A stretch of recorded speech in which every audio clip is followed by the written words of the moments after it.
So hello everyone, welcome to our class and आज की class में हम चैप्टर नंबर 6 करने जा रहे हैं इंग्लिश का, पोएट्स एंड पेनकेक्स जिसका नाम है चैप्टर का आपके।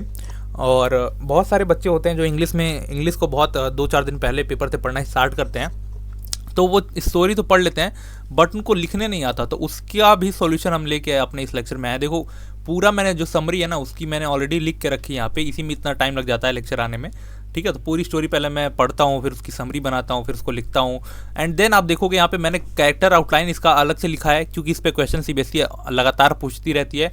और थीम ऑफ द चैप्टर अलग से मैंने कर रखा है। तो चलिए इन सबको एक एक करके और इस स्टोरी को बहुत ध्यान से बहुत अच्छे से समझते हैं, पढ़ते हैं एंड स्टार्ट करते हैं अपना लेक्चर। एंड वीडियो को जरूर लाइक करिएगा, चैनल को सब्सक्राइब करिएगा। तब तक के लिए चलिए स्टार्ट करते हैं अपना लेक्चर। देखो, पोएट एंड पेनकेक्स ये एक पार्ट है, ठीक है, एक पार्ट है, एक्सर्ट है एक माई ईयर विथ बॉस, ठीक है। एक ये ऑटोबायोग्राफी है, ठीक है, ऑटोबायोग्राफी है अशोका मित्रन का, ठीक है। इन्होंने एक ऑटोबायोग्राफी लिखी थी माई ईयर विथ बॉस, उसी में से एक ये पार्ट है, उसी का एक पार्ट है पोएट्स एंड पेनकेक, ठीक है। इनमें इस जो चैप्टर है पोएट एंड पेनकेक, इसमें जो ऑथर है हमारे अशोका मित्रन जी, ये अपना एक्सपीरियंस शेयर करते हैं जेमिनी स्टूडियो के साथ, ठीक है। जेमिनी स्टूडियो एक बहुत इन्फ्लुएंशियल स्टूडियो था उस टाइम पे, फिल्म प्रोडक्शन स्टूडियो था 1940s और 50s के टाइम पे, उनके साथ ये काम करते थे। और इस चैप्टर में उन्होंने अपना एक्सपीरियंस शेयर किया है कि वहाँ पे वो जो फिल्म इंडस्ट्रीज थी, जो फिल्म प्रोडक्शन हाउस था, वो कैसे काम करता था, वहाँ पे कैसे लोग थे, ठीक है। यही सब यहाँ पे बताया गया, ठीक है। इसमें इन्होंने the functioning of film industries को शो किया है, ठीक है। उनके साथ जो लोग काम करते थे उनका क्या नेचर था, उनका क्या इन्फ्लुएंस था, ये सब उन्होंने काम किया है, ठीक है। और साथ में जो पॉलिटिक्स का सिनेमा पे जो इन्फ्लुएंस होता है, जैसे आप आज भी सुनते होगे ना, नेपोटिज्म, ठीक है, तो वो उस टाइम पे कैसे होता था, ये सब उन्होंने शो किया है, ठीक है। जो टाइटल है चैप्टर का, वो ऑलरेडी हमें इस चैप्टर के बारे में ब्रीफ इंट्रोडक्शन दे देता है। जैसे जो पोएट है, जो नाम में पोएट है, वो रिफर करता है स्टेफन स्पेंडर को, एक ब्रिटिश पोएट थे। और जो पेनकेक है, ये एक पॉपुलर ब्रांड था मेकअप का उस टाइम पे, ठीक है, पॉपुलर ब्रांड था मेकअप का, ठीक है। और चलिए फिर स्टार्ट करते हैं। इतना इंट्रोडक्शन हो गया, आपको काफ़ी है, ठीक है। देखो, इतना मैं ये जो पूरा पीडीएफ है, ये मैं आपको जब पूरा सारा चैप्टर के साथ कवर हो जाएगा ना, तो ये मैं आपको प्रोवाइड कर दूंगा वहाँ पे अपने टेलीग्राम चैनल पे। जाकर टेलीग्राम चैनल ज्वाइन करो। वहाँ पे मैं ऑलरेडी शाम तक, मतलब जिस दिन एग्जाम होता है उसके एक दिन पहले तक मैं आपको बताता रहता हूँ क्या करना है, कैसे करना है। और ज्योग्राफी में देखोगे आप, ज्योग्राफी में मैंने like 70 out of 50 to 60% question मैंने प्रेडिक्ट किए थे, मतलब 50 से 60 नंबर के क्वेश्चन मैंने प्रेडिक्ट कर दिए थे। हर सेट में उतने लगभग आए हैं मेरे क्वेश्चन। तो प्लीज़ आप जाके टेलीग्राम चैनल ज्वाइन करिए, और बहुत बच्चों को हेल्प मिली है, तो वहाँ पे जाके चैनल ज्वाइन करिए आप, ठीक है। चलिए स्टार्ट करते हैं। चैप्टर स्टार्ट होता है पेनकेक से, ठीक है। Well known brand of makeup, ठीक है, जो फिल्म इंडस्ट्रीज में यूज़ होती थी। और इसको मैन्युफैक्चर कौन करता था? मैक्स फैक्टर मैन्युफैक्चर करता था, एक कंपनी थी मैक्स फैक्टर, ये इनको बनाती थी पेनकेक्स को, ठीक है। और ये जो पेनकेक था, यानी जो मेकअप ब्रांड था, ये एक्टर और एक्ट्रेस पे बहुत ज़्यादा, मतलब बहुत ज़्यादा यूज़ किया जाता था, मतलब उनको बहुत ज़्यादा मेकअप किया जाता था, ठीक है। और नैरेटर यानी जो हमारे ऑथर हैं, ये बोलते हैं कि जो मेकअप था ना, ये इनडिस्क्रिमिनेटरी अप्लाई किया जाता था, चाहे वो लड़का हो चाहे लड़की हो। इसमें मतलब मेकअप अप्लाई करने में किसी भी बात की डिस्क्रिमिनेशन नहीं होता था, सब पे अप्लाई किया जाता था, लगातार अप्लाई किया जाता था, इनडिस्क्रिमिनेटरी था, ठीक है। Regardless their skin natural skin tone, उनकी स्किन कैसी है, मतलब वो आर्टिफिशियल लुक है, ठीक है। जो अब देखो, जब बहुत ज़्यादा मेकअप अप्लाई होने लगता था उनके फेस पे, तो आर्टिफिशियल लुकिंग आने लगती थी, ठीक है। और जो एक्टर एंड जो एक्ट्रेस थे, उनका अननेचुरल जो लुक था ना, वो स्क्रीन पे आने लगता था, ठीक है। तो बहुत बड़े लेवल पे बिना किसी डिस्क्रिमिनेशन के सबके ऊपर मेकअप का अप्लाई होता था, ठीक है। अब नैरेटर क्या करते हैं? नैरेटर ना बहुत डिटेल में डिस्क्रिप्शन देते हैं मेकअप डिपार्टमेंट का, यानी फिल्म इंडस्ट्री जो होती है ना, वो डिपार्टमेंट में बटी हुई होती है, ठीक है। जैसे मेकअप डिपार्टमेंट अलग हो गया, जो लोग मीन्स जो लोग खाने पीने का इंतजाम करते हैं वो लोग अलग हो गए, ठीक है। और जो लोग फिर जो स्टेज बनाना होता है वो लोग अलग हो गए, सारे डिपार्टमेंट अलग अलग होते हैं। तो जो हमारे नैरेटर होते हैं, वो मेकअप डिपार्टमेंट का बहुत अच्छे से विविड डिस्क्रिप्शन देते हैं, जिसमें वो बोलते हैं कि जो मेकअप डिपार्टमेंट था ना, ये सबसे ज़्यादा क्योटिक सेक्शन था, मतलब यहाँ पे बहुत ज़्यादा शोर शराबा होता था, बहुत ज़्यादा मतलब उथल पुथल रहती थी, ठीक है। और ये किसके द्वारा हेड था, ठीक है, वो रन किया जाता था, बंगाली मैन था, ठीक है। और उनके अंदर बहुत सारे सेवरल असिस्टेंट्स काम करते थे, ठीक है। और ये जो असिस्टेंट थे ये बहुत अलग अलग रीजनल बैकग्राउंड से आते थे, लिंग्विस्टिक बैकग्राउंड से आते थे। जैसे कुछ लोग आंध्र प्रदेश से थे, कुछ लोग महाराष्ट्र थे और कुछ लोग अलग अलग पार्ट से इंडिया के। ठीक है, सब जो असिस्टेंट थे सबकी अलग अलग ड्यूटी थी, सबकी स्पेसिफाइड ड्यूटी थी, और हर एक्टर और एक्ट्रेस को एक एक जो असिस्टेंट था वो असाइन था कि आप इन एक्टर का ध्यान रखोगे, आप इन एक्टर का ध्यान रखोगे। ठीक है, चलो आगे देखते हैं। आई होप आपको समझ में आ रहा होगा लेक्चर, बहुत प्यार से समझा रहा हूँ आपको, और बहुत प्यार से क्या बोल रहा हूँ, मतलब बहुत अच्छे से समझाने की कोशिश कर रहा हूँ मैं। ठीक है, और जो हमारे नरेटर हैं वो बोलते हैं कि जो मेकअप अप्लाई होता था ना वो बहुत लाइट हीटेड में होता था। लाइट हीटेड का मतलब आपने देखा होगा जहाँ पे मेकअप अप्लाई होता है ना उसके अगल बगल में बहुत सारे लाइट्स लगी होती हैं, ताकि जो फेस है ना उस पर फेस का जो एकदम प्रॉपर मेकअप हो पाए। तो जब मेकअप अप्लाई होता था तो उस टाइम पे वहाँ पे जो लाइट्स लगी होती थी ना उसकी वजह से बहुत ज़्यादा पसीना होता था एक्टर एक्ट्रेस को। ठीक है, तो ये एक बहुत ज़्यादा डिफिकल्ट सिचुएशन होती थी एक्टर और एक्ट्रेस को लेकर। ठीक है, अब वो बताते हैं कि जो एक्टर जो इनसिग्निफिकेंट रोल करने वाला था, मतलब जो बहुत छोटा मोटा रोल करना होता था ना, उसको भी बहुत ज़्यादा हैवी मेकअप से गुजारा जाता था। मतलब उसके ऊपर भी, मतलब आपको बैकग्राउंड में पीछे खड़ा रहना फिर भी आपको बहुत ज़्यादा हैवी मेकअप करना पड़ता था। ठीक है, अब जो the studio obsession with makeup showed how the film industry focused more on external appearance than acting skills. अब जो स्टूडियो का जो ऑब्सेशन था मेकअप को लेके, ये दिखाता है कि जो फिल्म इंडस्ट्रीज है ना वो एक्टिंग स्किल्स पे फोकस ना करके एक्सटर्नल अपीयरेंस पे बहुत ज़्यादा फोकस करती है। ठीक है, तो ये आज भी होता है, आज भी आप रिलेट कर सकते हो इससे। ठीक है, ठीक है, तो इसको ध्यान रखना है। ये सारे लाइंस ऐसी हैं जो आपको अगर 5 नंबर में क्वेश्चन आए या फिर 3 नंबर क्वेश्चन आए इस चैप्टर से तो बहुत ज़्यादा हेल्प करेंगे आपको लिखने के लिए। तो ये इसीलिए मैं ये सारी लाइंस आपको समरी के फॉर्म में दे रहा हूँ, तो आप ज़्यादा हेल्प कर सकते हो। ठीक है, अब जो the section of this chapter provide insightful yet humorous glimpses into the behind the scene and operation of film industries. ठीक है, और चलो आगे चलते हैं।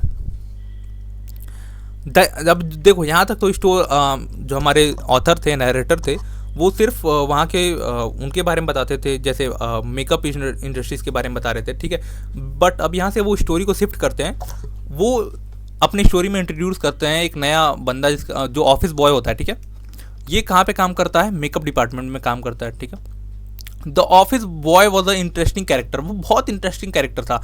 जैसे हर स्टोरी में कोई इंटरेस्टिंग कैरेक्टर होता है ना जिससे स्टोरी में जान आती है, इस स्टोरी का इंटरेस्टिंग कैरेक्टर ऑफिस बॉय था। ठीक है, ये कभी बनना पोएट या फिर स्क्रीन राइटर बनना चाहता था। ठीक है, once he dreams to be poet और screenwriter, but instant he was assigned a minimal job. ठीक है, मिनिमल जॉब एक, बट वो बनना चाहता था पोएट्स और स्क्रीन राइटर, बट उसको एक छोटी सी जॉब दे दी गई मेकअप डिपार्टमेंट। ठीक है, अब उसकी वजह से he felt deeply frustrated with his position, frequently complained about the misfortune. ठीक है, वो अब इस वजह से ना बहुत ज़्यादा डीपली फ्रस्ट्रेटेड रहने लगा था। ठीक है, अपने पोजीशन के साथ। ठीक है, और वो फ्रीक्वेंटली कंप्लेन करता रहता था जिसका सबसे कि ये मेरा किस्मत नहीं था, मिसफॉर्च्यून हो गया ये। ठीक है, the office boy believe that he was a great literary talent. ठीक है, ऑफिस बॉय का मानना था कि वो बहुत बड़ा लेखक है। ठीक है, but this potential was never recognize at Gemini studio.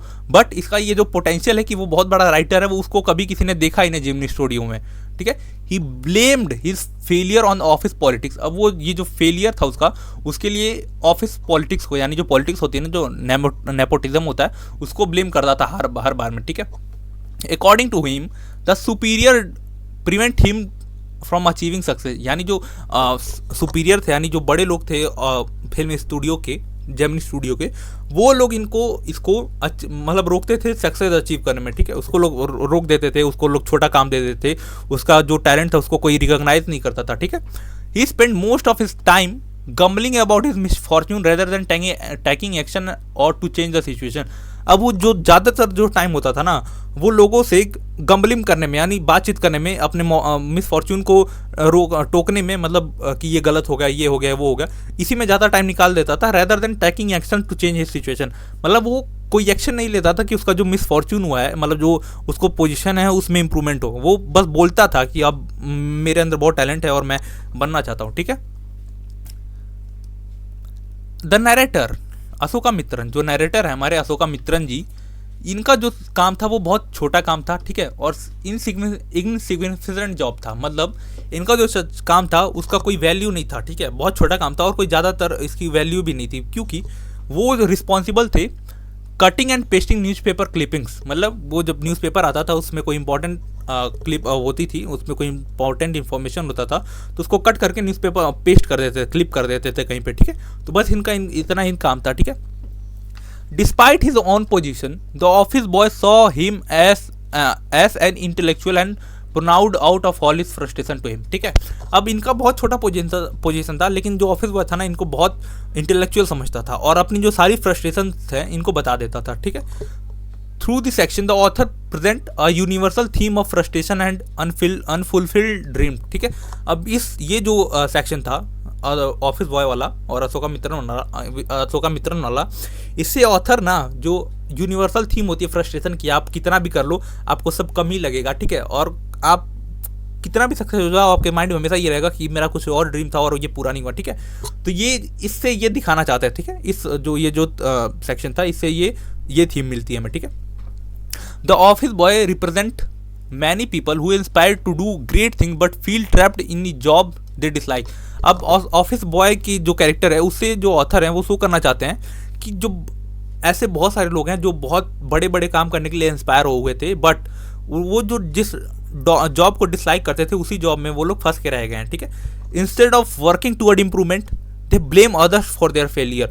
और वो लोग अपने आप को बेहतर बनाने के बजाय दूसरों को ब्लेम करते हैं अपने फेलियर के लिए, ठीक है। The narrator interaction with the office boy adds a layer of humour and irony to the story, ठीक है। अब जो इन दोनों की बातचीत है, नैरेटर अशोका मित्रन जी की और ऑफिस बॉय की, ये जो है ना इस स्टोरी में ह्यूमर का काम करती है, यानी हंसी ठिठोली का काम करती है, ठीक है। Even through the narrator himself had a minor job. Narrator का खुद का बहुत छोटा काम था, वो सिर्फ वो न्यूज़पेपर की कटिंग को क्लिप करते थे, ठीक है। The office boy assume that he had a power to influence thing. Office boy को ऐसा लगता था कि इनके पास इतनी पावर है कि वो किसी चीज़ को इन्फ्लुएंस कर देंगे, ठीक है। Further highlighting a misplaced grievance of unsuccessful people. मतलब अनसक्सेसफुल वो था बट उसको ऐसा लगता था, ठीक है, वो मिसप्लेस्ड कर गया था कि ये एक इंटेलेक्चुअल बंदा है, ठीक है। ये बोलते हैं जब मती मारी होती है तो गधे को ही बाप बनाना पड़ता है, ठीक है। अब स्टोरी एक और शिफ्ट होती है फिर एक बार एक नए कैरेक्टर पे जिनका नाम होता है कोठामंगलम सुब्बू, ठीक है। Kothamangalam Subbu is a important figure in Gemini studio, ठीक है। ही वॉज मल्टी टैलेंटेड, वो बहुत मतलब सभी काम करने आता था, ठीक है, and highly resourceful individual who played a crucial role in the success of this studio, ठीक है। ये एक कोठामंगलम सुब्बू जो थे एक मल्टी टैलेंटेड आदमी थे और इनका बहुत बड़ा रोल था जो जेमिनी स्टूडियो सक्सेस हुआ था उसके पीछे, ठीक है। द नैरेटर जो हमारे नैरेटर हैं describe him in the mixture of admiration and irony, ठीक है, portraying him as a someone who was both talented and fortune, ठीक है। मतलब जो नैरेटर है हमारे वो इनको ऐसे डिस्क्राइब करते हैं कि इसके पास टैलेंट भी है, इसके पास फॉर्चून भी है, मतलब इसकी किस्मत भी अच्छी है, इसके पास टैलेंट भी है, ठीक है, मतलब दोनों है इसके पास, ऐसे इनको डिस्क्राइब किया। सुब्बू कौन था? जो कोठामंगलम सुब्बू थे ये असिस्टेंट थे जेमिनी स्टूडियो के जो बॉस थे एसएस वासन के, ठीक है। Through his position his official position was not very high. मतलब इनका जो ऑफिशियल पोजीशन था ये सिर्फ असिस्टेंट थे, ठीक है, इनका कोई पोजीशन हाई पोजीशन नहीं था। ही had a great influence in the Gemini studio, ठीक है, बट इनका कोई पोजीशन हाई नहीं था, बट इनका जो इन्फ्लुएंस था ना स्टूडियो में बहुत ज़्यादा था, ठीक है। He was known for his versatility and ability to come up with instant solution for any creative challenges, ठीक है।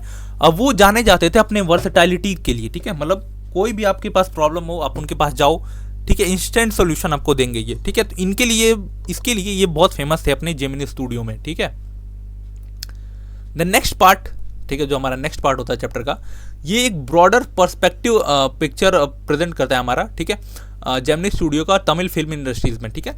Gemini studio was one of the most prestigious film production house in south India and had a significant influence in Indian cinema, ठीक है। जो Gemini studio था ये एक बहुत बड़ा और बहुत प्रेस्टिजियस फिल्म प्रोडक्शन हाउस था साउथ इंडिया में, ठीक है, और इंडियन सिनेमा पे बहुत बड़ा इसका रोल था, ठीक है, इसका बहुत बड़ा इन्फ्लुएंस था, ठीक है। The narrator describe the studio as a place where cinema, politics and culture intervened, ठीक है। मतलब जो नैरेटर हैं वो स्टूडियो को ऐसा बोलते हैं जहाँ पे सिनेमा, पॉलिटिक्स और कल्चर तीनों मिलते हैं। मतलब सिनेमा तो वहाँ पे है ही है, ठीक है। पॉलिटिक्स जो मैंने बताया अभी कि एक्टर्स को उनके जो टैलेंट था उसके बेसिस पे नहीं, उनको कितने अच्छे दिखते हैं उनके बेसिस पे लिया जाता था, ठीक है। नेपोटिज्म की होता था, ठीक है।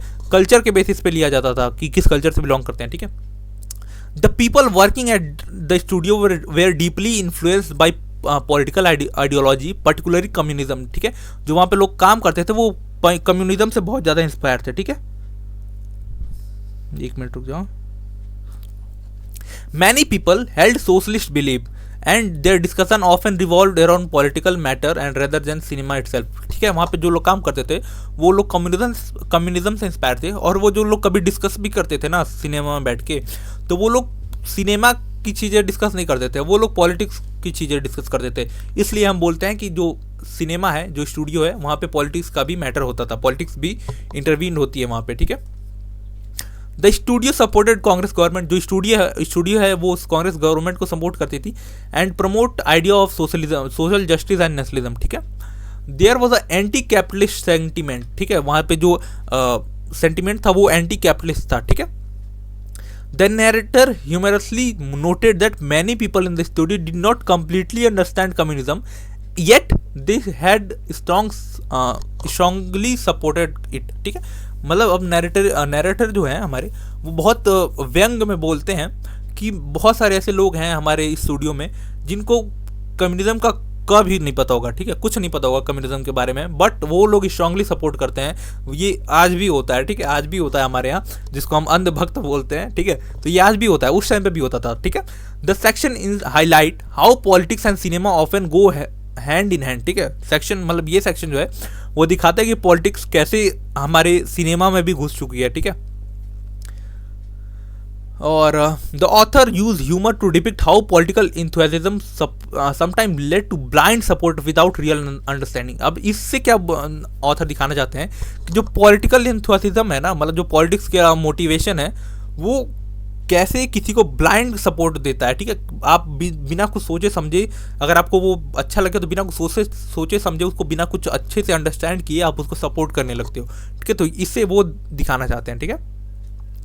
One of the most integrating part of this chapter was the visit of English poet to the Gemini studio. अब क्या होता है, एक दिन एक इंग्लिश पोएट आते हैं जेमिनी स्टूडियो में, ठीक है। The employees were puzzled too by his presence. अब एम्प्लॉय को ये समझ में नहीं आता कि वो क्यों आए यहाँ पे, ठीक है। And were unsure why he had been invited, ठीक है। अब सब लोग को पता नहीं था कि क्यों आए, ठीक है। Since many of them were inclined toward communist ideology, they assumed that the poet must have some connection with the movement, ठीक है।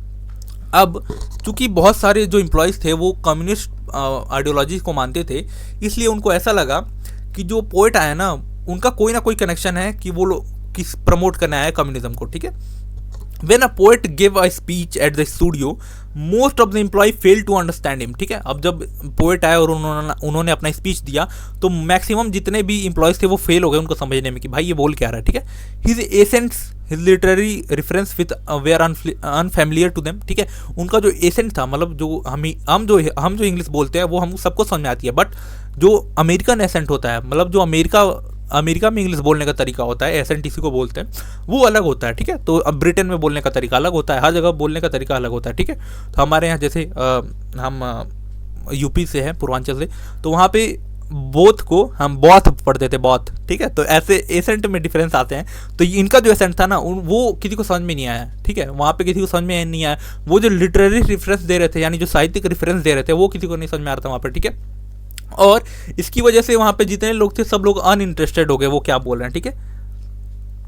अब यहाँ पे नरेटर बोलते हैं कि how the audience set through the literature in confusion. अब यहाँ पे बोलते हैं कि जो लिटरेचर है वो कैसे किसी को कन्फ्यूजन में डाल सकता है, जो जिसको समझ में नहीं आता वो कैसे कन्फ्यूज कर सकता है लिटरेचर किसी को, ठीक है।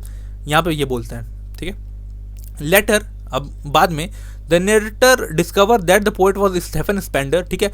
नरेटर को बाद में पता चलता है कि जो पोएट आए थे वो स्टेफन स्पेंडर थे, एक ब्रिटिश राइटर, ठीक है। और जो स्पेंडर थे वो is known for his association with leftist literature, ठीक है। वो लेफ्टिस्ट लिटरेचर के बहुत बड़े एसोसिएट थे, ठीक है, वो उससे जुड़े हुए होते थे, ठीक है। But ironically he was not an active communist, ठीक है, मतलब वो कम्युनिज्म को ज़्यादा सपोर्ट नहीं करते थे, ठीक है, मतलब वहाँ पे जो लोग थे सबने इनको गलत समझा कि ये कम्युनिज्म के लिए आए थे। बट जब नैरेटर ने बाद में ढूंढा कि ये कौन है, तो इनको पता चला कि वो कम्युनिस्ट के कोई बहुत बड़े सपोर्टर ही नहीं है, ठीक है। The studio assumption both his political believes was therefore completely misplaced, यानी उनका जो पॉलिटिकल बिलीफ था वो कम्प्लीटली मिसप्लेस्ड हो गया, ठीक है। लेटर, ठीक है, ईयर्स लेटर, बहुत साल बाद, Ashoka Mitran accidentally come across magazines called the encounter, ठीक है। अब बहुत साल बाद अशोका मित्रन को एक मैगजीन मिलती है जिसका नाम द एनकाउंटर होता है, ठीक है। इसको एडिट कौन किया होता है, यही स्टेफन स्पेंडर, ठीक है। अब यहाँ पे इनको पता चलता है कि क्या इनका विजिट करने का मतलब मोटिव क्या था स्टूडियो में, ठीक है। तो यहाँ पे स्टोरी हमारी एंड हो जाती है एंड हम थोड़ा सा कैरेक्टर आउटलाइन देख लेते हैं, ठीक है। अशोका मित्रन हमारे जो नैरेटर थे, ठीक है, अ कीन ऑब्जर्वर, ये एज अ ऑब्जर्वर काम कर रहे थे, मतलब इनका कोई खास काम तो था नहीं, ये हमेशा बैठ जाते थे अपना काम करके और सबको ऑब्जर्व करते थे कि कौन क्या कर रहा है, ठीक है। और इनका जो काम था आपको पता ही है, cutting and pasting newspaper clipping, ठीक है। He narrate the event in the humour and detached manner, ठीक है, डिटेक्ड मैनर, ठीक है। इन्होंने बहुत हंसी और ह्यूमर से अपने जो स्टोरी है वो उन्होंने प्रेजेंट किए। द ऑफिस बॉय और फ्रस्ट्रेटेड एम्प्लॉय, ठीक है, वो कभी बनना चाहता था पोएट, आज बन के रहेगा ऑफिस बॉय, ठीक है। और वो हमेशा कंप्लेन करता रहता है कि अब भाई अब मैं जो बनना चाहता था वो बन नहीं पाया। Instead of doing hard work he is complaining about his misfortune, ठीक है, वो हमेशा कंप्लेन करता रहता है, ठीक है। The head of makeup department, Bengali आदमी जो था, ठीक है, और वो उसकी वजह से जितने भी लोग थे उनके ऊपर बिना किसी डिस्क्रिमिनेशन के मेकअप पोता जाता था, पोत दो मेकअप, पोत दो, ऐसा करके, ठीक है। स्टेफन स्पेंडर जो पोएट थे, इंग्लिश पोएट थे, ठीक है, एडिटर ऑफ द एनकाउंटर, ठीक है, editor of the encounter who visit Gemini studio, ठीक है, बिना किसी अनक्लियर पर्पस के, ठीक है। बॉस एस वासन, ठीक है, the owner of Gemini studio, the powerful man in Tamil film industries, ठीक है, he had strong political and cultural influence, ठीक है। यहाँ पे बात खत्म होती है। एक और थे ना कोठा, वो कोई सुबह मलंगल मल्लू कोई थे ना, एक मिनट में नाम भूल गया इनका, हाँ सुब्बू, ठीक है, कोठा मंगलम सुब्बू, इनके बारे में मैंने आपको बता ही दिया है कि ये एक मल्टी टैलेंटेड आदमी थे, ठीक है। ये किसी भी प्रॉब्लम को साथ किसी भी प्रॉब्लम के लिए एक बहुत अच्छा और बहुत इम्पैक्टफुल सॉल्यूशन लेके आते थे, ठीक है। थीम ऑफ द चैप्टर क्या है, द फिल्म इंडस्ट्री प्रोडक्शन, ठीक है, द फिल्म इंडस्ट्री फंक्शनिंग, जो फिल्म इंडस्ट्रीज होती हैं वो फंक्शन कैसे करती हैं, कौन सा बिहाइंड द सीन क्या होता है, वो सब यहाँ पे दिखाया गया, ठीक है। फ्रस्ट्रेशन एंड एस्पिरेशन दूसरा थीम, मतलब यहाँ पे जो ऑफिस बॉय होता है वो हमेशा फ्रस्ट्रेट रहता है, उसकी जो एस्पिरेशन रहती है वो कभी पूरी नहीं होती, ठीक है। Misunderstanding of literature and politics, मतलब यहाँ पे जो लिटरेचर होता है और जो पॉलिटिक्स होता है इसका मिसअंडरस्टैंडिंग भी दिखाया गया है कि आपको पता नहीं था कि जो इंग्लिश पोएट आए हैं उनके बारे में पता नहीं था आपको, लेकिन आपने उनको मिसअंडरस्टैंड कर दिया। उनके जो लिटरेरी वर्क थे, यानी जो लिटरेचर वो बोल रहे थे, जो बातचीत कर रहे थे, वो आपको समझ में नहीं आई, वो उसको आपने मिसअंडरस्टैंड किया, ठीक है। आयरनी एंड ह्यूमर, ठीक है, आयरनी एंड ह्यूमर भी इसमें दिखाया गया है बहुत अच्छे से, ठीक है। कंजर्वेशन दिखाया गया है, ठीक है। लैक ऑफ अवेयरनेस दिखाई गई है about the literature and poetry, ठीक है, कि उस टाइम पे किसी को अवेयरनेस ही नहीं थी कि लिटरेचर क्या होता है, पोएट्री क्या होती है, ठीक है। अब और पांचवा communism and influence on political cinema, ठीक है। कम्युनिज्म का क्या उस टाइम पे इन्फ्लुएंस था पॉलिटिक्स सिनेमा पे, ठीक है, ये इसमें बहुत अच्छे से दिखाया गया, ठीक है। तो ये चैप्टर को यहीं पे एंड होता है और जरूर से टेलीग्राम चैनल को ज्वाइन कर लेना। तब तक के लिए stay connected, God bless you all and जय हिंद।